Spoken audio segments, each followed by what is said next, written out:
Hey, solar enthusiasts, welcome to Solar Brief with Sheriff YouTube channel. Today, let's dive into the world of solar batteries and get a grip on depth of discharge, or DOD. We'll explore the four main types of batteries used in solar systems and see how their DOD impacts performance and lifespan. Ready? Let's go. First up, lead-acid batteries. These come in two types, flooded and AGM. Their DOD ranges from 50% to 60%. They're budget-friendly and great for smaller off-grid systems. Pros: affordable upfront cost and proven technology, but keep in mind they're bulky, heavy, and have a shorter lifespan of about 3-5 years.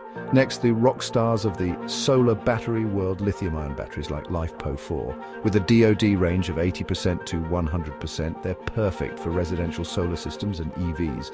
They're lightweight, compact, and have a long lifespan of 10-15 years or up to 8,000 cycles. The catch: they're more expensive up front and need thermal management to prevent overheating.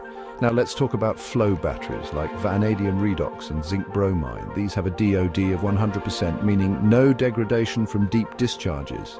Ideal for large-scale solar farms and grid storage, they offer unlimited cycling potential and are environmentally friendly. However, they come with a high upfront cost and are quite bulky, so not ideal for homes.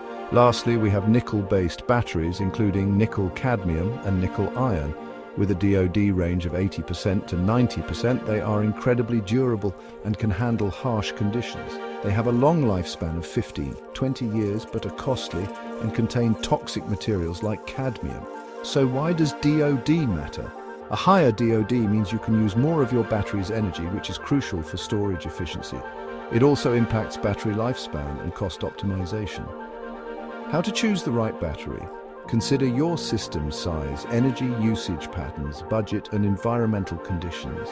For smaller systems or backups, lead-acid might be sufficient. For larger setups or frequent deep discharges, go with lithium-ion or flow batteries. Got it? Great! Don't forget to like, subscribe, and hit the bell for more solar insights. See you next time.